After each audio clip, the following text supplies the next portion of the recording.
Hi there, and welcome to Master of Horror, where I bring you the scariest, true paranormal stories that I've ever come by. True scary paranormal story number 1, Emmanuel the Ghost. So after a whole decade of bearing this story inside of me, I finally decided to say it. I know other people would like to hear this story, but I also need to hear someone else's take on it and get a different perspective of what had happened. So here goes. In the late fall of 2009, I was driving my friends home after a night of beer and bowling. I was a designated driver, and I was super sober. We were driving down the back roads to avoid road work on the highways and driving through small residential areas that had lots of open patches of farmland. Less than a mile from the first stop, where I would be dropping off one of my friends, I spotted something on the side of the road. I applied the brakes and slowed down. In the pitch darkness was a kid, a young boy just wandering down the road all by himself. He looked about 8 or 9 years old. I pulled off the side of the road and quickly got out of the car and walked over to him.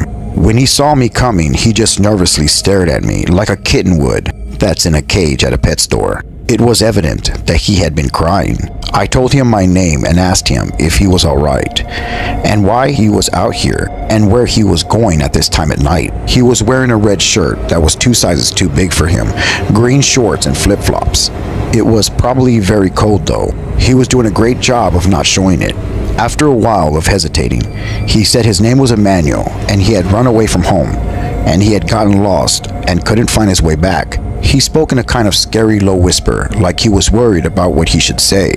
I pulled out my cell phone and asked him for his parents' number so I could call them, and he claimed he couldn't remember it. Then my drunk friends that were in the car started screaming for me to hurry up and get back in the car.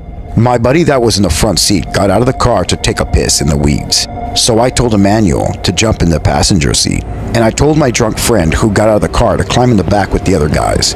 I closed the passenger door and walked over to the driver's seat, but I did not tell Emmanuel to put his seatbelt on because I didn't want to scare him or make him think that we're trying to abduct him. I just wanted him to remain calm. I started up the car and we started driving. All my intoxicated drunk friends were all awkwardly introducing themselves from the back seat, but Emmanuel just stared ahead at the dashboard and ignored them. I noticed after a few moments Emmanuel started crying again. I couldn't tell if they were tears of pain or fear. I just said, "Are you alright, man?" He nodded and let out a tiny hiccup. I told him that there were some fast food napkins under the seat, and he reached down and used one to wipe his tears.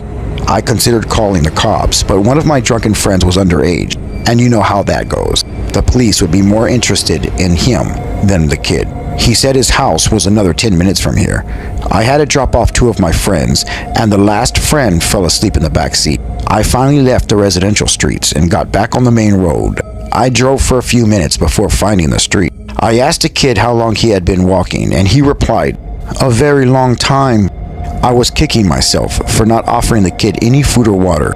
I didn't have any in the car, but I could have definitely stopped somewhere. I finally pulled into the cul-de-sac and drove to the very last house. It was kind of tucked away behind some trees. I pulled into the driveway, but before I could even park the car, the kid opened the door and hopped out and said, "Thanks."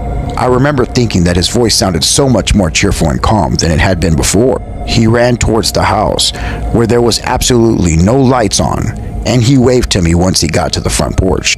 I leaned over to pull the passenger door shut, and was surprised to find the handle was icy cold to the touch. Not so cold that it was unpleasant, but cold enough to catch my attention. When I looked back up, Emmanuel was gone, and I hadn't heard the door shut. No lights came on inside the house either. I waited for another 5 minutes, but my friend snoring in the back reminded me I needed to get him home. After I dropped off my last friend, I parked my car and decided to call the police, just to do a welfare check on the kid. I gave the operator the address. She informed me that no one lived there. I told her what had happened and asked her to please have a cop go over there to check on the kid. It was already past 2 in the morning.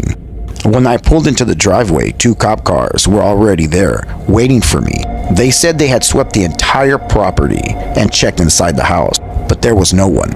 I finally contacted a private investigator friend of mine, and she informed me that several years prior to the place being abandoned, another family had lived there in the house who had lost a son in a freak accident. He had been killed while riding his bike on the side of the road, and it was the same exact spot I had found Emmanuel walking. She told me his name was Charlie, but his middle name started with an E. I felt like I had swallowed wet cement because my insides were all heavy. To this day, I refused to believe that I encountered anything paranormal. The boy on the side of the road looked solid with real flesh and bone. How could he even be a ghost? I drove by the same spot where I found him just to get a look at the place during daylight. After waiting in my car for a few moments, I drove off. I hadn't made it 15 feet when I caught a glimpse of a boy in a red polo shirt in my rearview mirror. I slammed on the brakes and I jumped from the car to look around, but there was nothing there. There are so many nights that I have stared up at the ceiling in the dark, wondering if that boy was really a lost soul. Upon returning home, he was unable to find his family. For those of you who believe or not in these things, what do you think? What can I do to be able to sleep peacefully at night? The entity under the car. In 1990, me and my family went on vacation to visit family in Mexico. While we were there, we went shopping and visited some friends and family members. We spent about 4 days over there, and we were finally heading back to Texas. I remember we filled up our gas tank and started our drive back home. But after being on the road for just about an hour, we got a flat tire. Luckily, we had a spare in the back. So after fixing the tire, we continued on our way back home. But after another hour, we got a second flat. That's when we had to drive on this flat until we finally made it to a tire shop. As soon as we made it into the tire shop, our car completely stalled out. It did not want to start. My dad got off the car and went into the tire shop to ask them to please fix our car. When we came back out of the tire shop, there was an old man smoking a cigar sitting outside in a chair. He told my dad there's something he really needed to tell him. Skeptical, my dad and I wanted to hear what the man had to say. The old man said that there's a demon hanging under our car and that it was looking right at us. I remember getting chills all over my body.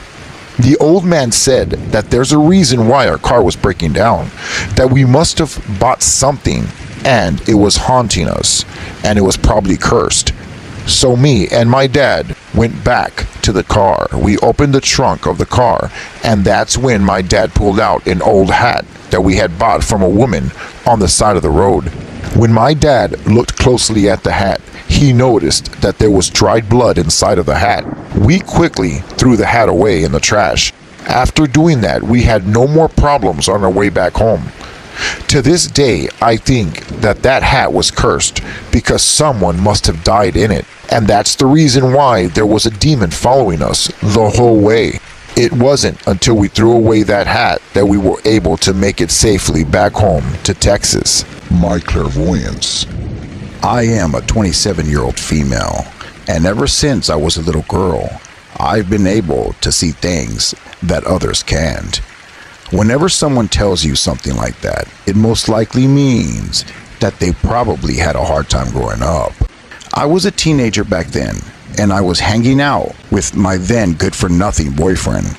I don't remember what we were talking about when the topic got brought up, but he said, "I don't know what happened here before we moved in, but this place is definitely haunted, babe. I always get this creeped out feeling when I'm upstairs, like somebody's watching me." I never really talked to my ex about my gift with the paranormal, so I was a bit intrigued when he said this. After showing me around the house, I could sense the spirit wandering in the upstairs hallway before it disappeared in the bedroom. The second time I encountered this so-called spirit was the night of his sister's baby shower. His family came traveling in from far away that night. A fight had broke out because they had a disagreement and couldn't work things out. At that time, I walked upstairs and grabbed something from the bedroom. The upstairs hallway light was off because the bulb kept burning out. Due to it not being replaced, I had to use my phone's flashlight to get around. I got what I came for and was heading back towards the stairwell when all of a sudden I got this feeling that I was being watched by something very angry. I stopped for a moment, looking back down the hallway, trying to tell if I was just being paranoid or something was actually there. Then, out of the shadows, an angry-looking man came charging right at me. Now, I pride myself in not being easily scared, but at that moment, I took off. I knew that what I saw was 100% paranormal. The man I saw looked like he was incomplete. He was missing pieces from his face with other parts blurred out. This ghostly man must have been angry about something. I could have just forgot about it, but I told myself that the apparition appeared because of all the fighting that occurred downstairs when his family came over that one night. This was the first time in a very long time that I had seen anything that frightened me. A few nights later, I showed up at my ex-boyfriend's house and once again found myself at the top of the stairs looking down. His bedroom is also located in the hallway, so as I walked to the door, I noticed that the bathroom light was on. It wasn't uncommon for him to leave the light on, but the door was also slightly cracked, casting a triangular shape on the carpet. I then saw something standing there, which blocked the light coming through. At first, I thought it was my boyfriend, so I opened the door. At first, I thought it was him, so I opened the door. My happy smile quickly faded. I realized no one was there. I ran to the bedroom and opened his door. There was my ex on his bed, on his phone. He said, "Let me guess, you saw something in the bathroom, just like I did." He told me the night prior, after leaving the restroom, the door made a noise. When he turned around, he saw that the restroom door had closed all the way by itself. When he opened it, he saw an apparition standing looking at itself in the mirror. It then slowly turned towards him. He exclaims that it was a man, an older man, who looked really angry. He bolted to his bedroom, closed the door, and eventually forgot about it. We eventually went about our night, but I couldn't get over what I saw that night. My ex and I weren't together much longer after that night, and his family never came by to visit that house. I've been told by 2 different psychics that I have a dark entity attached to me, following me wherever I go. After the breakup, a lot of things in my life changed. I've always wondered if whatever was inside his house attached itself to me. My grandfather. Hi. My mother told me this true story.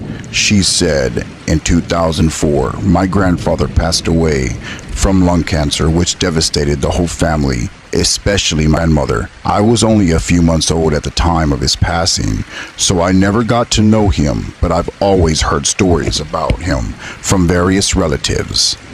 They said while he was alive, he was a good man. A few weeks after the funeral, my mother had been driving back home from the store with my older brother in the car, who was 3 years old at the time. As they were on their way back home, my brother said out of nowhere, "Mommy, I saw Grandpa." This caught her off guard, and all she could do was listen. "Grandpa was in my room." My mother remained silent the rest of the way home. I don't think she believed him at first. A few months later, she was in the living room, while I was on the floor playing with my toys. My mother went into the kitchen to grab a snack for me. A few seconds later, she heard me giggling. Stepping back into the room, she playfully asked me, "What are you laughing about, honey?" What she saw, however, made her pause. I was still laughing while my hands were in the air, as if someone was going to pick me up, but nobody was there. My mom quickly scooped me up in her arms and took me to the kitchen. The last occurrence happened a year later.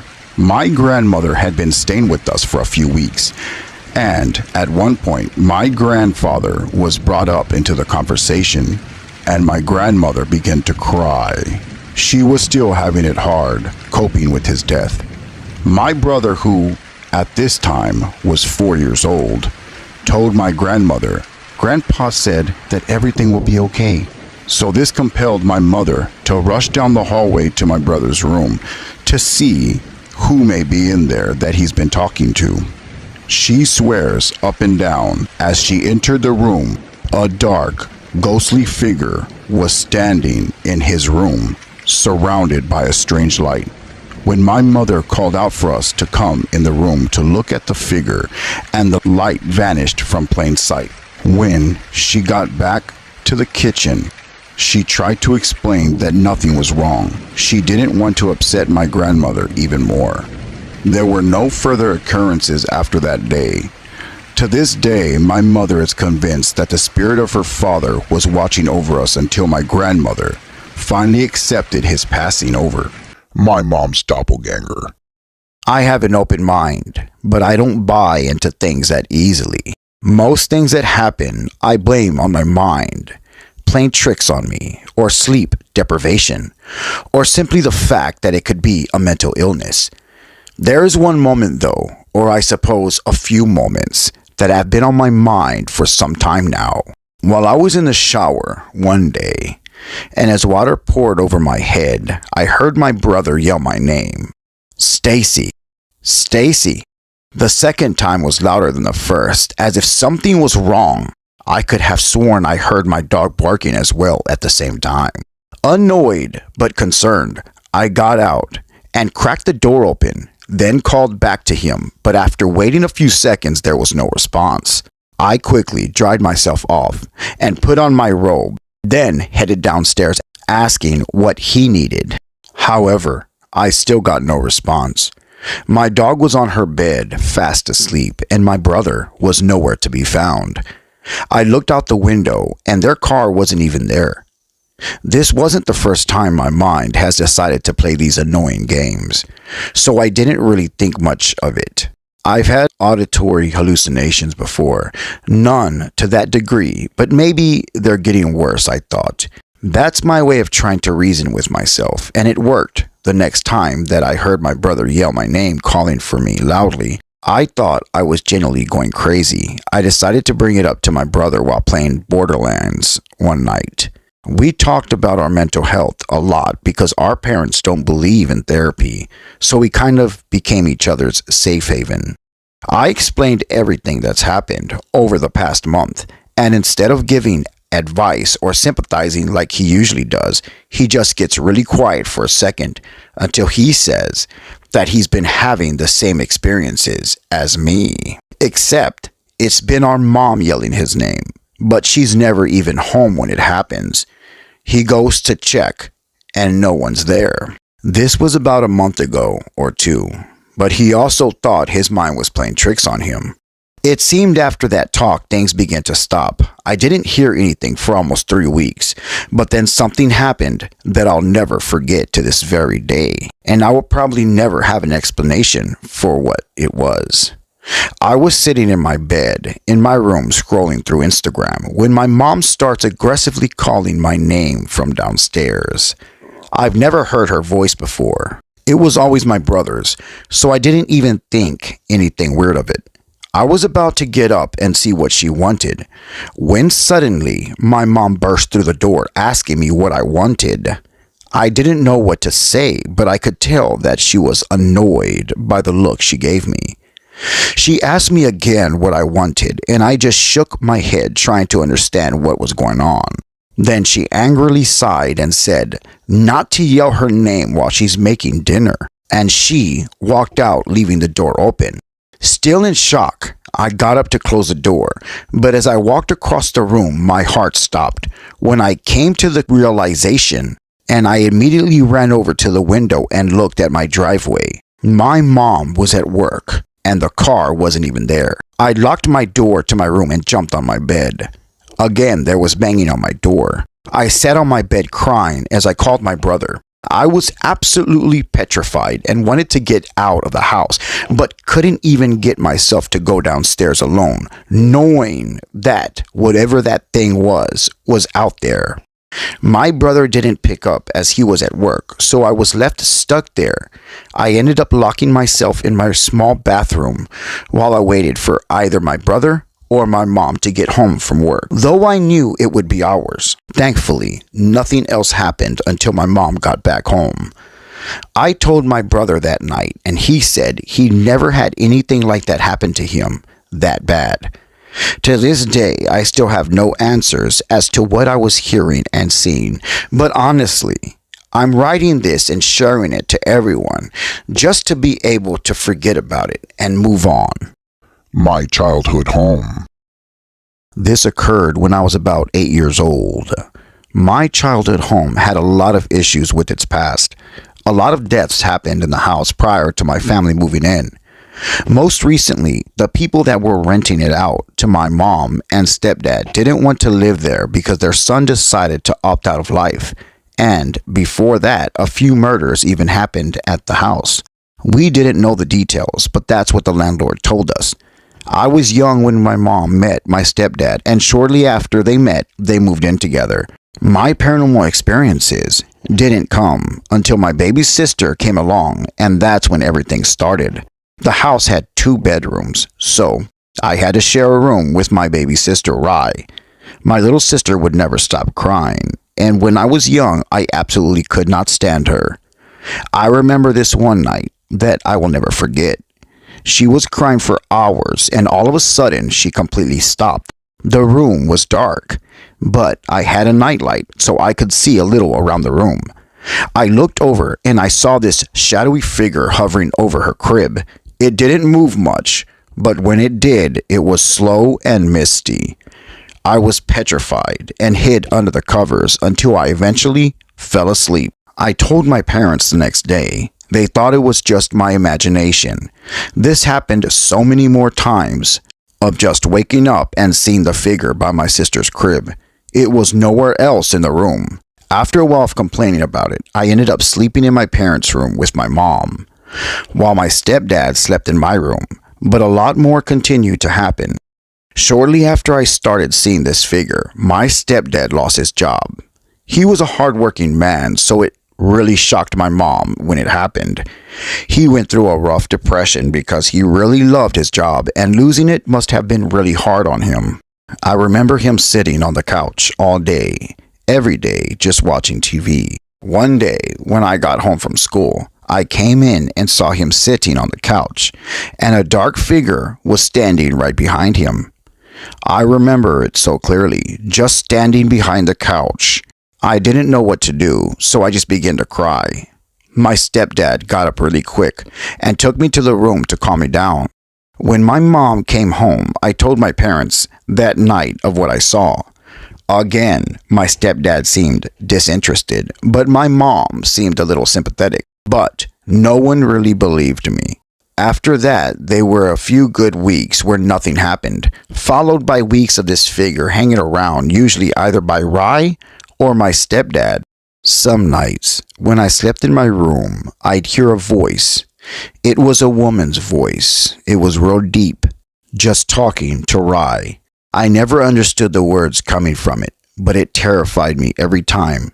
As Rye got older and began to walk and talk, I noticed she spent a lot more time in that room talking to her so-called friend, the dark shadow.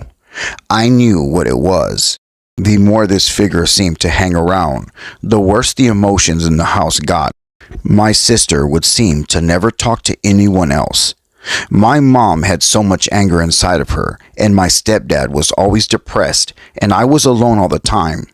Then my parents started fighting all the time, screaming things at each other. My mom hated my stepdad for not keeping down a job, and my stepdad was just a depressed mess. They seemed to fight every single night, and every night it got worse. While in my room, I even heard my stepdad telling my mom to put the knife down. But the worst time of all was when I was in the living room watching TV. It wasn't that late, maybe 8:30 p.m. or so, and my stepdad was asleep on the couch while my mom was in her room. I was starting to get tired, and I turned off the TV and walked upstairs to my room. At the top of the stairs, though, I started to hear whispering, followed by speaking back to the whispers.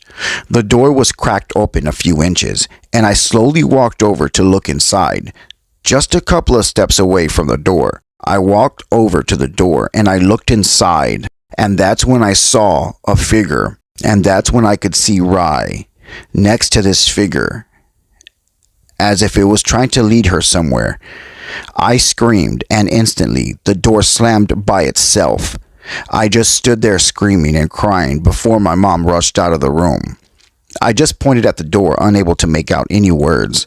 She tried to open it, but it was locked. It was one of those cheaper ones, though, where she could use her fingernail to open it. She pushed it open, and Rye was in the corner of the room facing the wall. My mom yelled at her for locking the door, even though Rye was way too short to reach the doorknob. Rye didn't have any sort of reaction on her face. After that, I fell into a small depression, along with what seemed like the rest of the family. No one talked to each other. I became the one taking care of my baby sister. Me and the strange figure I became familiar with.